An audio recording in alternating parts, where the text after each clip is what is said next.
Economic calculation channel में सभी विद्यार्थियों का हार्दिक अभिनंदन है।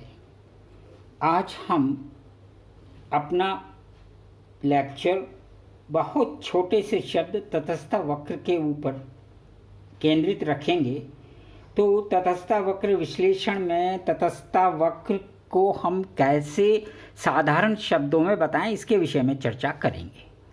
चर्चा प्रारंभ करने से पहले सभी विद्यार्थियों से मेरा अनुरोध है कि वे चैनल को लाइक करें, सब्सक्राइब करें और अपने मित्रों को शेयर करें तथा कमेंट अवश्य दें, जिससे कि उनको सारी आगे की दी जाने वाली वीडियो में उनकी समस्याओं का समाधान किया जा सके।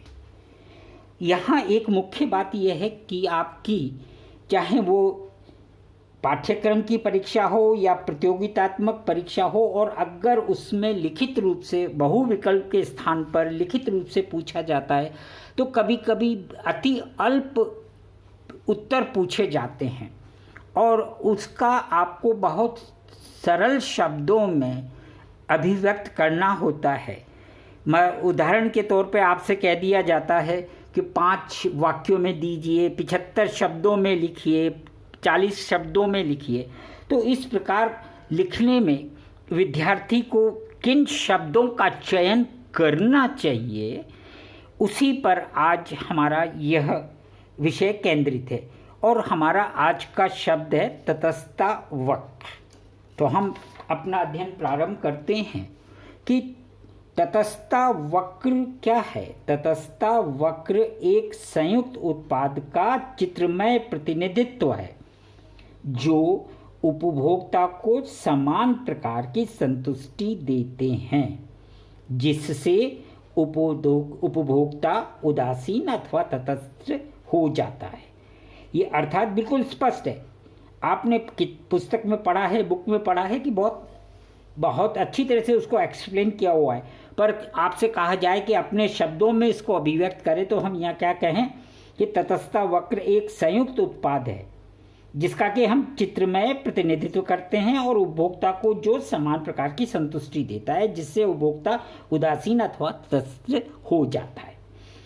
तटस्थ वक्र पर प्रत्येक बिंदु प्रदर्शित या दर्शाता है कि एक उपभोक्ता उत्पादों, क्योंकि हम ये लेके चल रहे हैं कि 2 वस्तुओं का उपभोग कर रहा है एक्स और वाई, तो उपभोक्ता उत्पादों के मध्य तटस्थ अथवा उदासीन है, क्योंकि तटस्थ वक्र उपभोक्ता को एक ही प्रकार की उपयोगिता प्रदान करता है, अर्थात समान उपयोगिता। पुस्तक में आपको हमेशा लिखा हुआ शब्द मिलता है, समान उपयोगिता मिलती है। तो यहाँ हमने शब्द का प्रयोग करा है एक ही प्रकार की उपयोगिता, यानी वो न घटती है न बढ़ती है।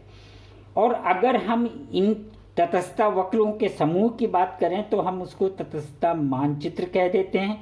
तटस्थ वक्रों के एक समूह या सेट को अगर हम संदर्भित करें या संदर्भित करना है या करते हैं तो उपभोक्ता की पसंद का संपूर्ण दृष्टिकोण प्रदर्शित हो जाता है। पुनः तटस्थ मानचित्र या इंडिफरेंस मैप तटस्थ वक्रों के एक समूह को संदर्भित करता है, यानी उनको बताता है जो उपभोक्ता की पसंद का संपूर्ण दृष्टिकोण प्रदर्शित करते हैं। क्योंकि प्रत्येक उपभोक्ता अपनी अपनी पसंद रखता है, अपने अपने प्रकार से वो अभिव्यक्ति रखता है, इसलिए हमने यहाँ उसको अभिव्यक्त करने का प्रयास किया है। आगे यदि हम देखें कि हम एक तटस्थ अनुसूची या इंडिफरेंस शेड्यूल से आपको कई तथ्यों को एक साथ बताने का प्रयास कर रहे हैं। हमने अपने शेड्यूल में संयोग लिया, यानी कि जो 2 वस्तुएं हम यहाँ पे लेके चल रहे, 2 वस्तुओं की विभिन्न मात्राओं का अगर हम संयोग बनाएं तो उन संयोगों में किस प्रकार से परिवर्तन हो रहा है, उस परिवर्तन होने को हम क्या कहेंगे, प्रतिस्थापन अनुपात कहेंगे। और वो प्रतिस्थापन अनुपात क्या चलेगा और उपयोगिता पुनः पुनः पुनः स्थिर ही रहेगी। यूसी हमने प्रदर्शित किया है। अगर हम पहला संयोग प्रारंभिक शुरू करें तो वस्तु x हमने ये प्रदर्शित की है, y की ये लाल रंग से प्रदर्शित किया है। तो हम देखें प्रथम संयोग में वस्तु x की 1 इकाई उपभोक्ता लेना अपनी सूची में रख रहा है और y वस्तु की 15, तो कुल उसको उपयोगिता मिल रही है समान। ये कब है? जबकि उसकी दी हुई बजट रेखा या आय के अंतर्गत वह जहाँ बजट रेखा पर संतुलित हो रहा है।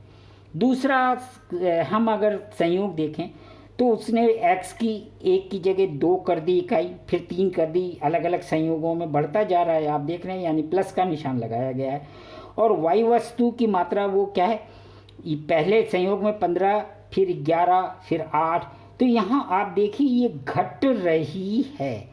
अब इस घटने का अनुपात हम निकालने का प्रयास करें और उससे आपको अभिव्यक्त करने की कोशिश करते हैं कि अगर दूसरा कॉम्बिनेशन लिया तो हमने इसका एक अतिरिक्त इकाई लेने के लिए हमने 4 इकाइयों किसका y की 4 इकाई हमने कम इस्तेमाल की। तीसरे संयोग में अगर हम x वस्तु की और मात्रा 1 इकाई बढ़ा दें, 3 कर दें, तो उसने अब y की जो इकाइयाँ हैं 11 के स्थान पर 8 ली, यानी कि यहाँ पर कितनी त्यागी थी उसने? 4, यहाँ 3, और x की 1 इकाई का ही वृद्धि है और y में किस प्रकार से ह्रास होता जा रहा है आप देख रहे हैं अलग अलग संयोगों में, जिसको कि हम अनुपात के द्वारा बता रहे हैं, पर संतुष्टि क्या है ऐसे जाके देखें तो समान है। तो आपको अंततः ये दिखाई दे रहा है कि उपभोक्ता, ये सब हम एक कल्पना लेके चल रहे हैं अभिव्यक्ति के लिए कि 5वीं इकाई वृद्धि करता है, 1 से 5 जाता है, तो वस्तु y की इकाइयाँ शून्य शून्य शून्य 5 पर आ जाती है, यानी कि अनुपात कहाँ हो जाता है? 1:1, यानी कि 1 इकाई देने के बदले वो 1 इकाई ही लेना चाह रहा है। यानी कि जैसे जैसे उसकी x वस्तु की उपभोग में वृद्धि हो रही है या संतुष्टि की वृद्धि हो रही है, तो y वस्तु की प्रतिस्थापन दर भी शून्य शून्य क्या हो रही है? घट रही है। यह व्यवहार हमारे साधारण जीवन में प्राप्त होता है कि हम जब 2 वस्तुओं का उपभोग करते हैं और एक को अगर लगातार बढ़ाते जाएं तो दूसरे की मात्रा को हम घटाते हैं, पर घटती हुई दर से घटाते हैं। तो इसको हम क्या कहते हैं? प्रतिस्थापन अनुपात। किसका? x का y हेतु, यानी x का y के लिए। इसको हम सीमांत प्रतिस्थापन दर से भी प्रदर्शित कर सकते हैं। तो आपने यहाँ देखा प्रतिस्थापन अनुपात क्या? x का y के लिए, यानी कि x को एक एक अतिरिक्त बढ़ाने पर हम y का कितना मात्रा को छोड़ रहे हैं, वो अनुपात। यानी x को एक एक ही बढ़ा रहे हैं, तो y की मात्रा हम पहले 4 कम कर रहे थे, फिर 3, फिर अंततः 1 बराबर हो जाता है। और इसी चीज़ को हम साधारण रूप से चित्र से अभिव्यक्त कर सकते हैं और उसी से हम विभिन्न कॉन्सेप्ट्स की अभिव्यक्ति या उन कॉन्सेप्ट्स को भी हम बताने का प्रयास कर सकते हैं। तो मैंने यहाँ आपको ये डायग्राम बनाया है सरलता के लिए, जहाँ इधर मैंने क्या उसको प्रदर्शित किया है, क्या शब्दों का इस्तेमाल किया गया है? प्रतिस्थापन अनुपात, या हम कहें सीमांत प्रतिस्थापन दर, या हम कहें कि भाई हम y वस्तु को लाल रंग से देख रहे थे तो घटती हुई प्रतिस्थापन दर का सिद्धांत भी कह दें। हिक्स ने इस बात को कैसे कहा कि x वस्तु की मात्रा में वृद्धि प्रति इकाई और y वस्तु की मात्रा में ह्रास या कमी कितनी हो रही है।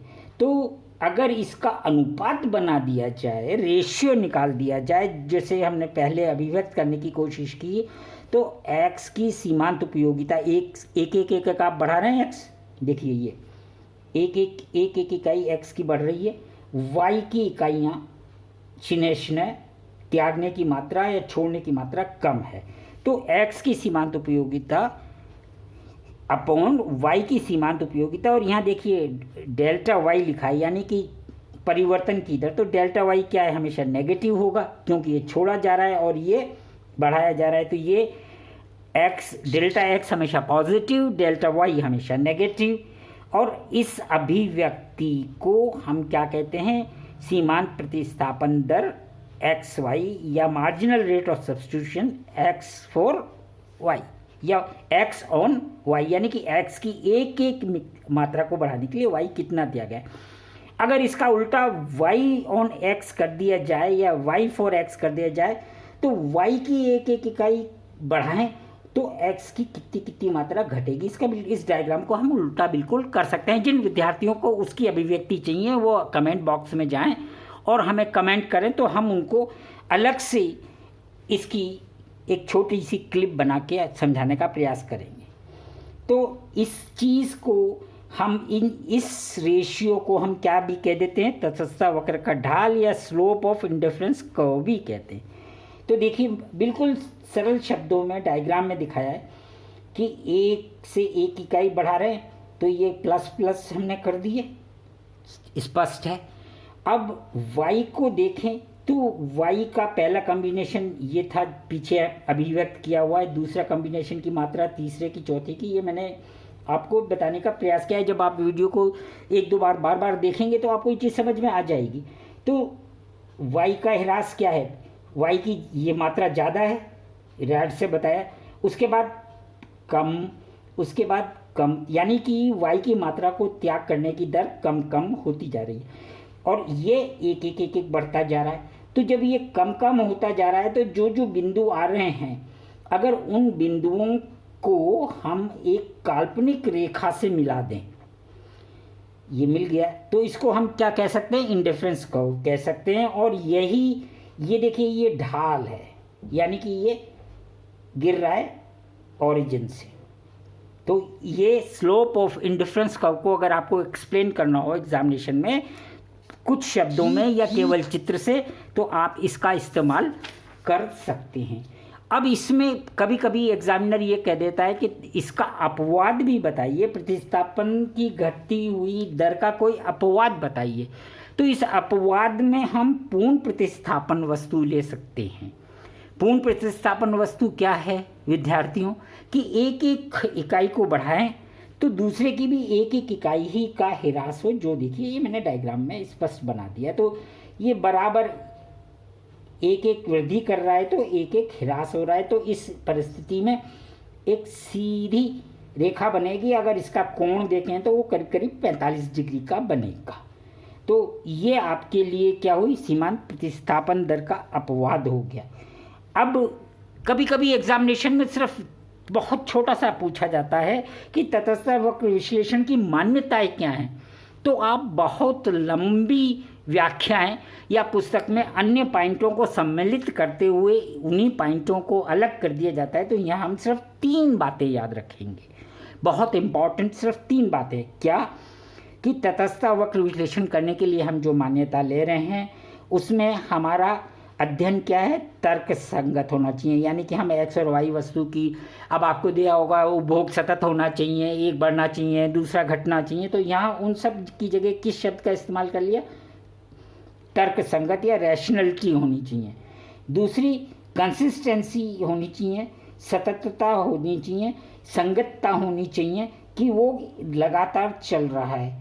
और हम इसको क्या है, ऑर्डिनल यूटिलिटी या साधारण उपयोगिता की बात करें, न कि कार्डिनल। गणना नहीं, गिनती नहीं कर रहे, हम तुलना कर रहे हैं।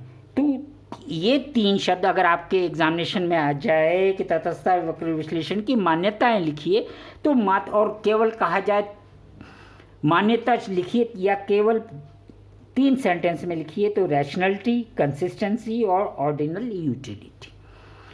आगे का हम विश्लेषण अगले अपनी क्लिप्स में करेंगे। और चैप्टर को समाप्त करते समय मैं पुनः आपसे कह रहा हूँ कि इसको बार बार सुने। इसको सुनने से आपको याद करने की ज़रूरत नहीं पड़ेगी और आप आसानी से अपने एग्जामिनेशंस में अपने प्रश्नों का समाधान कर सकेंगे।